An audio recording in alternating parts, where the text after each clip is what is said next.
A Fox 45 News exclusive. An 11-year-old allegedly connected to more than a dozen car thefts and facing no charges. Without a doubt, the laws must change. We have to hold young people accountable. We examine the cases and the city-state's attorney's frustration with state laws. Plus, we press Mayor Scott on what specifically he wants changed in the juvenile justice system. The future of Maryland's education leader remains in the balance, what the governor said when asked if he wants the state superintendent to stay on the job. A 16-year-old shot outside of Towson High School just days before the start of school. Fox 45 News questions how school leaders will keep their students safe. Tracking our next weather maker ahead of your weekend. I'm timing out when the next round of showers and storms roll through your neighborhood. Live from WBFF in Baltimore, this is Fox 45 News at 10.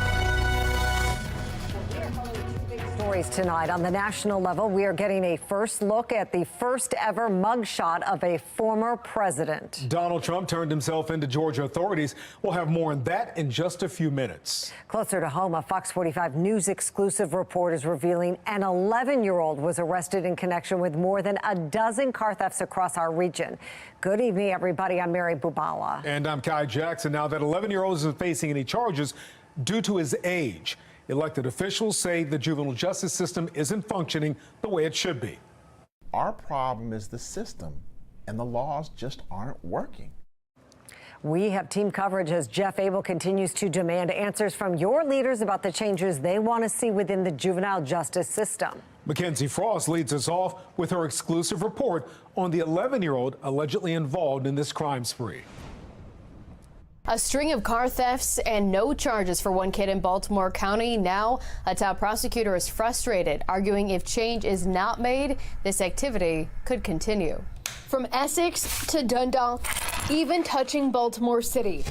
An 11-year-old picked up by Baltimore County police 13 times for stealing cars since May 31st. Fox 45 News obtaining these police reports, providing some insight into the string of car thefts. On August 17th, just after 4 p.m., someone was driving a Kia SUV erratically near Clipper and Wiltshire roads. Police say it was the 11-year-old. He was driving on the wrong side of the road, trying to evade police, eventually crashing into another car near Essex Elementary School. Because he's 11, he was released to his mom. Just before the first call came in about that speeding car, the 11-year-old's mom called police, warning them her son was driving a stolen red Kia SUV.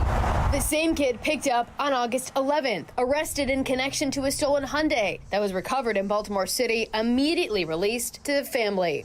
He was picked up again on August 7th. Police writing in the report that all juveniles arrested have been connected to multiple car thefts and attempted thefts in Baltimore County and Baltimore City. Hours later, the 11-year-old is picked up again and again released to family.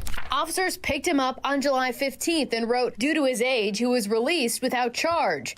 In an early July police report relating to a car break-in, police recognizing all three juveniles involved seen in surveillance video, including the same 11-year-old. But officers write, no interviews can be completed due to MD juvenile law. That law is terrible. Baltimore City State's Attorney Ivan Bates. You have victims who struggle to make the car payments, struggle to pay the insurance, doing what they can, and here comes a young kid, a child, stealing their car because it's a game.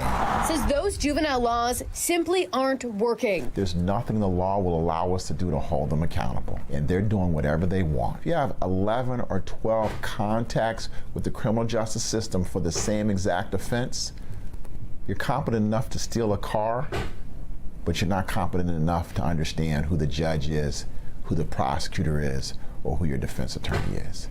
We got to get real and realize we have to hold young people accountable. Bates taking issue with the Juvenile Restoration Act and the Juvenile Interrogation Act. The first preventing these young kids, like the 11-year-old, from facing some charges like stealing cars. And the second? We can't speak to any of them unless we talk to their attorney. Which he says can hinder or even halt investigations from moving forward. We cannot do our jobs because our hands are constantly being held in a way that we Just can't. The laws may have good intentions, Bates said, But young people have taken total advantage of the law. adding it's time for change. With an upcoming juvenile justice hearing scheduled next month, lawmakers in Annapolis are starting to review the current laws. But Bates wants more. If we start looking at the parents and holding the parents financially accountable for their children's actions, maybe the parents will start looking at what their children are doing a little bit more. And until change is made, Bates says the surge of juvenile crime likely won't end. These examples of 13 car thefts are just the ones that we found for one kid so far. In the newsroom, Mackenzie Frost, Fox 45 News. Well, car thefts and carjackings an issue across the Baltimore area. According to Baltimore police data, at least one car is stolen every hour, and one carjacking happens every day. Nearly 6,000 cars have been stolen so far this year, a 200% increase from this time last year. A number of those crimes are committed by juveniles. We've seen just a few examples in just the past few weeks. Now, on August 2nd, police say 3 teens assaulted a woman and attempted to carjack her in Brooklyn. Later that night, 5 teens were arrested after leading police on a chase through Anne Arundel County in a stolen Kia. Last Thursday night in Canton, a man was shot and killed while chasing after a group of suspects who stole his family member's car. Another armed carjacking was reported in that same neighborhood 3 nights later. And yesterday, 3 teen suspects were arrested and after allegedly shooting at police from a stolen car and fleeing to a nearby home in Northeast Baltimore. 2 of those suspects are under 18, and police say both have previously been arrested for auto theft. Now, that incident leads to tough talk from city and state officials about addressing juvenile crime crisis, but so far there's been a lack of specifics. Fox 45 News is pressing Mayor Brandon Scott and the governor and General Assembly for details. We begin in Baltimore. Mayor Brandon Scott said the Department of Juvenile Services needs to be overhauled. Tonight, we asked about the changes he has in mind. Jeff Abel joins us live with the mayor's response. Jeff? When it comes to the juvenile justice system, many politicians are demanding change these days, but it remains unclear how any of them plan to get it. Almost instantly, those on the front lines complained that the state's newly passed juvenile justice reform laws were in desperate need of reform themselves. In Baltimore City, it could become a Wild Wild West show if you don't do something. At City Hall on Tuesday, the mayor announced support for overhauling the entire juvenile justice system. The system needs to be built from its entirety, right? I know that a lot of folks want to pigeonhole this into be about tougher sentences, but it's also about how about we do the basic things right. While the mayor endorses overhauling the system, he has yet to indicate whether the new reform laws should be repealed. At tonight's community meeting, we pressed the mayor for specifics. We're just going to be looking and working forward with all of our partners at the state level to improve, but really build a system that works to hold people accountable and rehabilitate folks. And that includes repealing the laws or re-examining them? Well, I'm not a state legislator, so I'm talking about building a system and working. We have our own pieces of legislation that we'll be reintroducing again this year and working with our state partners on that. I think that the reason that politicians don't like to be specific is because then they will be held accountable for what they said they would do. Eurypsy Morgan, who leads a government accountability watchdog group, says the mayor should have no problem convincing Annapolis to overhaul the system. He can't even blame Governor Hogan anymore. He has Governor Wes Moore, who has claimed to be a more than willing partner to Baltimore City. So he's got all the pieces in place. We just need specifics. We also reached out to city council members today asking what changes, if any, they would make with the juvenile justice system. So far, no replies. We're live tonight. Jeff Abel, Fox 45 News. Jeff, thank you. Well, during a sit-down with political commentator Armstrong Williams this week, Governor Moore said Maryland's juvenile crime laws need to be re-examined. We have got to make the adjustments necessary that there can be real measurements and levels of accountability. When you have a person who is a repeat violent offender, I'm sorry, I'm coming after you. But the governor stopped short of mentioning any specific changes. Today, Fox 45 News followed up with the governor's office asking what changes he thinks are necessary to ensure real measurements of accountability. We asked why the governor thinks Maryland should wait for the General Assembly to return in January for those changes to be made. After Baltimore Mayor Scott called for a rebuild of the juvenile justice system this week, we asked if the governor agrees. And does the governor believe the Department of Juvenile Services is broken and not holding juveniles accountable for crimes crimes they commit. Now, the governor's office sent Fox 45 News a statement tonight saying the governor will continue working with legislators and community leaders to bring solutions that provide real measures of accountability. But again, no specifics on what he wants to change. The full statement is available to read on our website, foxbaltimore.com. Fox 45 News also questioned 3 top Democrats in Annapolis about juvenile crime: Senate President Bill Ferguson, House Speaker Adrian Jones, and Luke Clippinger, the chair of the House Judiciary Committee. We asked them if there is a need to amend or repeal and replace the current Juvenile Reform Act and the Juvenile Interrogation Act. Should lawmakers make amendments to the current laws immediately to get a handle on crime? And do they agree with Mayor Scott calling for the rebuild of the juvenile justice system? So far, we haven't heard back. Juvenile crime also a big topic of conversation during Armstrong Williams' Your Voice, Your Future town hall. Former Republican congressional candidate Kimberly Klacik called out the lack of accountability for young people, saying lawmakers need to call a special session. Now, in the state of Maryland, I believe we need to call a special session. I think we got to get legislators back in Annapolis and change some of the laws on the books. There were a lot of Democrats in Annapolis that believed that if they didn't pass something like this, it would lead to mass incarceration. And so what they're trying to do is save these juveniles from having this life behind bars, but they're not giving them the tools that they need to make sure they don't end up on the streets committing these crimes. So right now, we're in a place where you and I, yes, our lives are in danger, and these kids know it, and they know that they're just going to get a slap on the wrist, and then they're going to go home, and then they're going to do it the next day. And that brings us to our question of the day. Should lawmakers in Annapolis call a special session to address juvenile crime? So far, 92% of people who voted say yes. You can make your voice heard right now at foxbaltimore.com/vote. Fox 45 News is making your voice heard. If you want lawmakers to address crime, scan the QR code on your screen. That will take you to our website, where we've put together an email list and addresses of elected leaders, including the House Speaker and Senate President. Fox 45 News is also continuing our investigation into the Maryland Department of Juvenile Services and how they track the children under their supervision. One defense attorney says their current practices aren't acceptable. Fox 45's Rebecca Pryor has that story ahead at 10:30. Tonight, we're getting a first look at the first ever mugshot of a former president. Donald Trump turned himself in to Georgia on charges that he tried to overturn the 2020 election results in that state. This is the 4th criminal case against the former president since March. Trump continues to deny any wrongdoing. National correspondent Christine Frizzell is tracking it in Georgia. Her report is coming up in about 10 minutes. Coming up on Fox 45 News at 10, a teenager is shot outside of Towson High School just days before the first day of classes. How the school system is making sure students will be safe this year.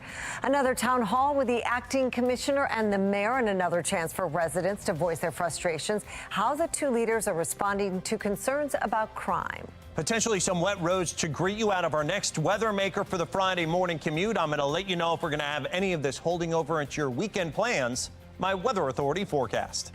The governor is weighing in on the future of the state school superintendent amid an ongoing controversy. The latest on Project Baltimore's investigation into deleted text messages. That's coming up right after the break.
Governor Wes Moore is weighing in as the state superintendent of schools fights for his job. This week, the state school board again delayed voting on whether to offer Mohammed Chowdhury a new contract amid concerns about his leadership. And the latest controversy, a Project Baltimore investigation into deleted text messages and a secondary email account that Chowdhury was using to conduct official business. Do you still have your cell phone set, your state issue cell phone set, to delete your text messages after 30 days? Mohammed Chowdhury's future as superintendent is still uncertain after this week's school board meeting, where Project Baltimore questioned him about 98 text messages that were deleted from his state-issued cell phone during January and March of this year. That time period is when the Maryland State Department of Education began redacting test scores for low-performing schools, making less information available to parents and taxpayers. The school board told us the superintendent's state-issued phone was set to automatically delete text messages after 30 days. But 12 of the text messages were not yet 30 days old when we filed a public records request to get them. We've responded to this in our written response. I don't have any comment on this, but if there's a policy change that the board wants to include, I'm willing to. Do you still have your state-issued cell phone set to delete text messages at 30 days? I have my state-issued phone set at where it's at when I was given. Now, with controversy looming and time running out, Chowdhury must convince the state school board to renew his contract. Among the 14 voting members, 5 were appointed by Governor Wes Moore. But during a recent interview with political commentator Armstrong Williams, Governor Moore said he has little control over that decision. The governor doesn't appoint, which is part of the problem. The governor doesn't appoint the school superintendent, nor does the school superintendent report to the governor. That the school superintendent reports to 2 different boards, which are comprised of different members, even though only one of the boards has higher authority for the superintendent. So I can't even say that my predecessor appointed him, because he did not. This is an independent body. And part of my frustration is this idea that I believe in accountability. I need to know who is responsible. And when I ask a question, I'm not asking for 5 people to give me an answer. Who is the person that I need to get that answer from? If you had to make the decision, if it were your decision alone, though it's not, to renew his contract, would you? Well, it's to your point, it's not my decision.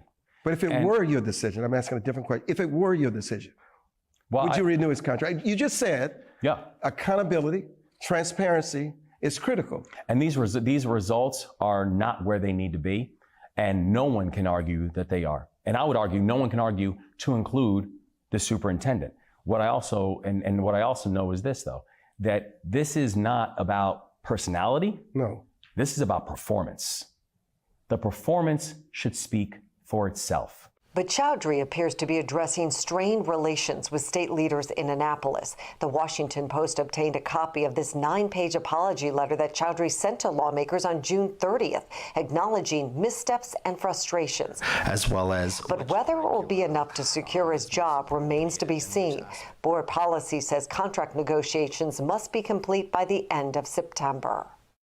And as we wait to see what the state school board decides, Project Baltimore still has many unanswered questions. Why were 12 text messages deleted from the superintendent's state-issued phone after our public records request was filed on April 10th? And is the state school superintendent still using his secondary email account to conduct state business? We will stay on this story, bring you updates as we get answers. If you want to see more of the interview with Governor Moore, including what he had to say about his own relationship with the superintendent, we've posted an extended clip on FOX baltimore.com. I'm Christine Frizzau in Washington with a look at what has become an unprecedented day in a long list of historic firsts, indictments against a former president. And as we remain under the grips of our latest weather maker overnight into tomorrow, still some scattered shower chances. You could wake up some wet roads tomorrow morning. Temperatures in the 60s and low to mid 70s, even near the water and in Baltimore. So you're going to need some short sleeves to begin. Temperatures in the 60s to near 70 Eastern Shore and west of the city, right around 70 degrees tomorrow morning. If you're headed out to a big day at the State Fair tomorrow, again, maybe some showers in the morning as things start off around 9 a.m., maybe a round of showers or storms in the p.m. too. Well, you know if they could turn severe. My Weather Authority forecast. And this is a live look at the Inner Harbor. In Baltimore right now, a little cloudy tonight before more rain tomorrow.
Former President Donald Trump has turned himself in at the Fulton County Jail on charges of interfering with the 2020 election results in Georgia. It is the fourth time Trump has faced criminal charges. National correspondent Christine Frizzell reports on how the legal saga plays out from here. Welcome to just the latest chapter of what's been a growing list of indictments against the former president, who continues to insist he's a victim of political persecution. An unprecedented snapshot in history, the first mugshot of a former American president, Donald Trump, surrendering at the Fulton County Jail for his alleged role in trying to subvert the 2020 election in the state of Georgia.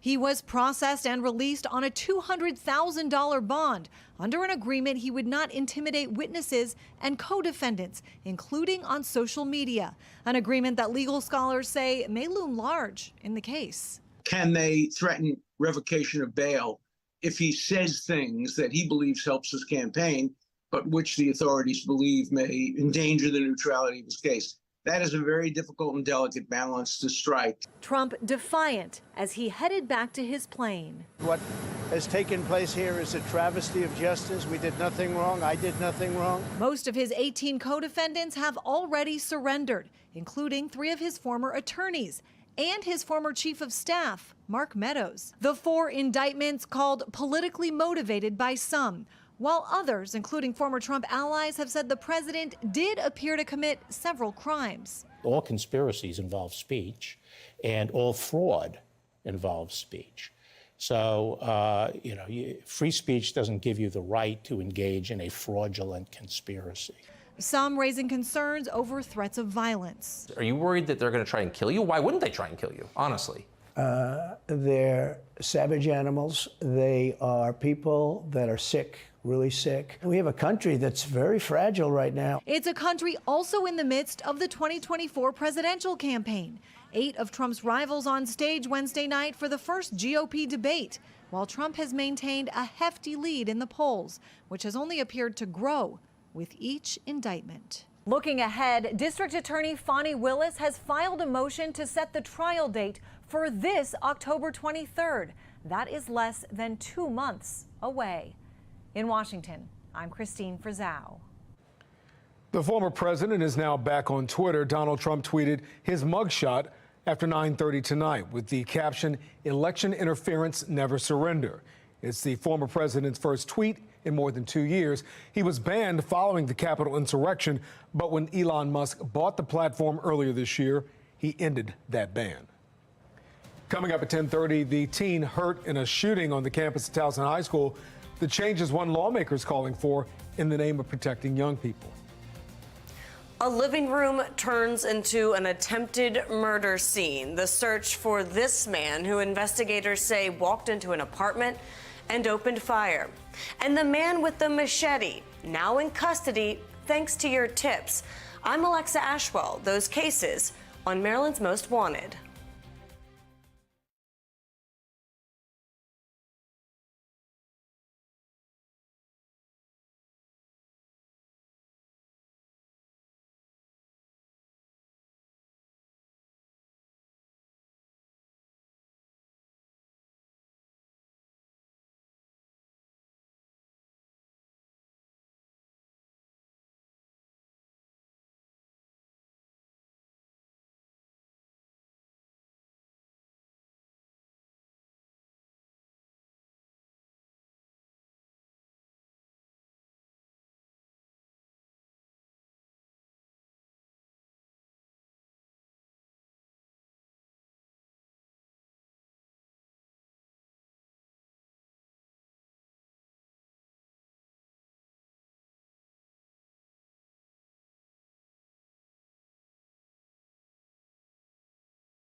We're following 3 big stories at 10:30. New filings in former Baltimore City State's Attorney Marilyn Mosby's legal saga. Her defense team's latest move after pushback from prosecutors. The mayor and acting BPD commissioner once again hearing resident safety concerns tonight. The issues brought up at tonight's meeting. More questions for the Department of Juvenile Services, why one attorney says the consequences for violations aren't enough. More on that in a moment, but we begin with continuing coverage of a story you're seeing first on Fox. Mackenzie Frost has obtained documents connecting an 11-year-old with at least a dozen car thefts in Baltimore County and surrounding areas. That's right. Police say the 11-year-old couldn't be charged because of Maryland's new juvenile justice laws. Baltimore City State's Attorney Ivan Bates says it's another example of how prosecutors' hands are tied. If you have 11 or 12 contacts with the criminal justice system for the same exact offense, You're competent enough to steal a car, but you're not competent enough to understand who the judge is, who the prosecutor is, or who your defense attorney is. We got to get real and realize we have to hold young people accountable. Without a doubt, the laws must change. Well, you can see more from Mackenzie's exclusive report right now on our website, foxbaltimore.com. Now, these developments come as Fox 45 News continues to question the Department of Juvenile Services and its role in helping children turn their lives around. Some say the agency isn't doing enough. Fox 45's Rebecca Pryor investigates why some children under DJS supervision still get into trouble. On the day of Baltimore City's largest mass shooting, it appears accused gunman, 18-year-old Tristan Jackson, may have broken the law before shots were even fired. Charging documents revealing police placing Jackson at the Brooklyn Day scene with GPS coordinates pulled from a DJS ankle monitor he was wearing at the time.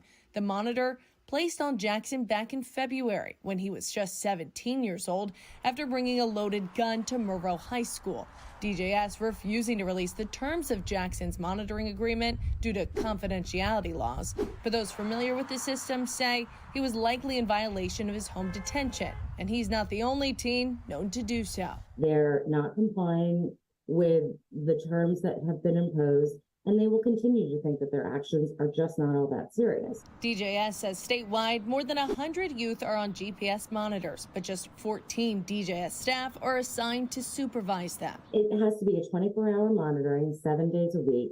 They have to respond if the child is absent or not compliant with the terms of GPS and from detention. There is a lot of follow-up that goes along with monitoring them. Do you think 14 people is enough to do all of that? Probably not. According to defense attorney Roya Hanna, not only does DJS staffing fall short, so do the consequences being issued. DJS telling Fox 45 when a juvenile breaks their GPS monitoring conditions, penalties range from, quote, a discussion with the youth to family conferencing to alerting the court.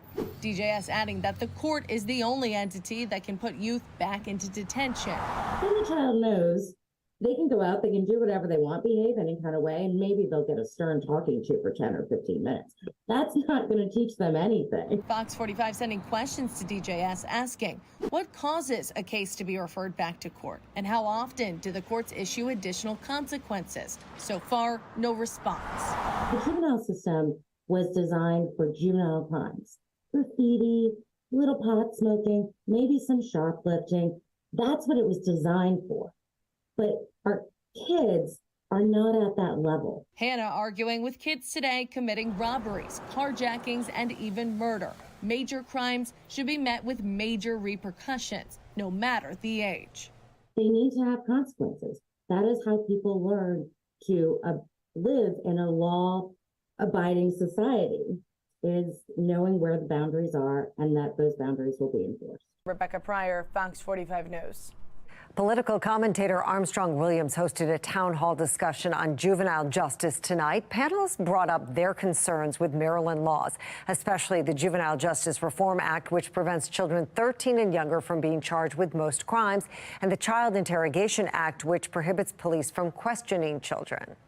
You had a movement to say, hey, it's mass incarceration, so let's reform our criminal justice system. You call it criminal justice reform. And you create laws that create a magnet of crime. And that's what Kimberly was talking about. If you're not questioning children, the people who have evil intentions are going to use those children to hide behind and to get away with more crime. Well, panelists also pointed to the struggling Baltimore City school system and a recent report from Project Baltimore highlighting 23 schools where 0 students among those tested are proficient in math. They say a poor education contributes to juvenile crime. We also have to think about if 23 of the schools, right, there's low proficiency or no proficiency in math reading, then who is to be held accountable in that, right? If children are going to school and they're not learning how to read, write, do math, there is an issue within the school system, right? Well, Fox 45 News has extensive coverage of the juvenile crime problem in Baltimore. You can find all of our reporting on our website, foxbaltimore.com. Mayor Brandon Scott and Acting Police Commissioner Richard Worley hear from residents before Worley's confirmation hearing next month. Fox 45's Keith Daniels joins us live with the concerns, including one issue not brought up in any of the prior meetings. Keith?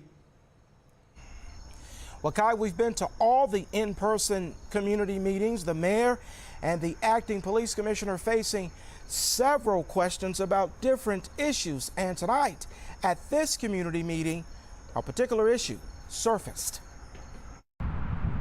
At the National Federation of the Blind, Mayor Brandon Scott and acting police commissioner Richard Worley in South Baltimore. Good evening, and everyone, and thank you for joining us here tonight. Another community meeting, the mayor with his nominee for police commissioner. I actually started out in a patrol car in the Western District in 1999, moved up through the ranks, and hopefully will be the next police commissioner. I've been around, I've seen what works, what doesn't work. The mayor calls the meetings, 6 so far, online and in person, an opportunity to discuss how to build a safer Baltimore and to hear from residents about what they want to see from the city's police commissioner. Residents have their questions and their concerns. How are we going to keep up the momentum and pick out these police officers that are corrupt? A big problem we have in our community is loitering. Our lights have been out on our street. Residents and I are petrified that we have to get out of our cars in this when it's extremely dark. Residents at all of the meetings this month concerned about a range of issues, including violent crime involving juveniles. But at tonight's meeting, one concern not heard before. The prostitution.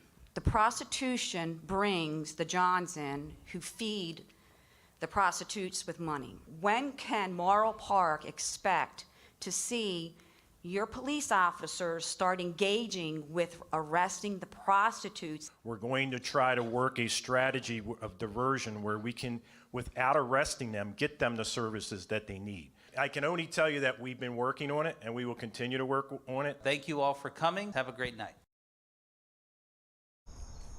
Well, the next and the last community meeting is happening next Tuesday night.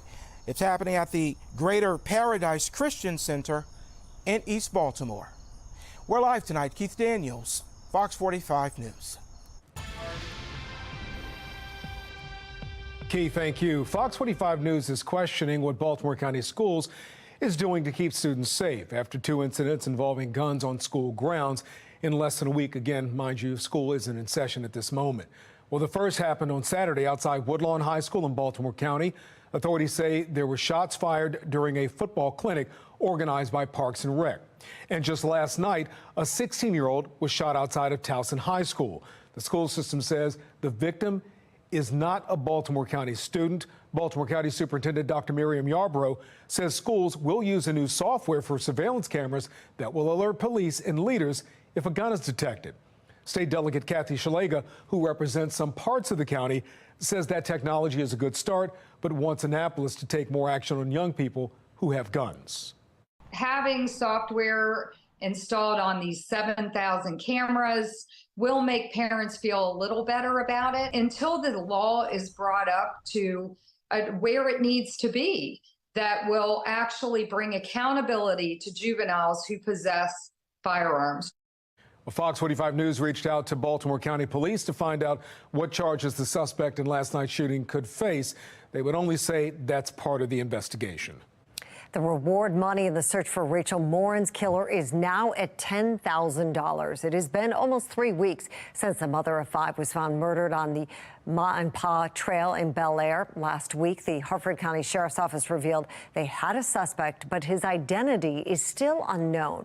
Police say that surveillance video on the left there, taken in March, shows the suspect after a home invasion and assault in Los Angeles. Anybody with information is asked to contact the Harford County Sheriff's Office. More legal filings in the federal trial of former Baltimore City State's Attorney Marilyn Mosby. Her defense team is doubling down on their request to move the trial from Baltimore to Greenbelt, saying a potential Baltimore jury pool could be tainted by media coverage of her. Now, this comes in response to prosecutors arguing the trial should stay in Baltimore, saying Mosby's team brought the media attention on themselves by holding news conferences and having her sit for an interview on national television. Jury selection is set to begin October 31st. Mosby is facing 4 federal charges, 2 counts of perjury and 2 counts of making a false statement on a loan application.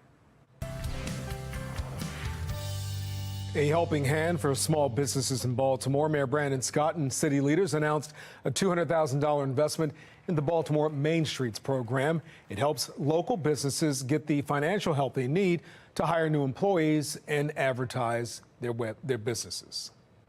Well, still ahead, a Baltimore man on the run after shooting somebody inside their own apartment. The efforts to track him down in tonight's Maryland's Most Wanted. And we are tracking the next weather maker overnight. Could see some scattered showers, maybe even a thunderstorm all the way through your morning commute. I'm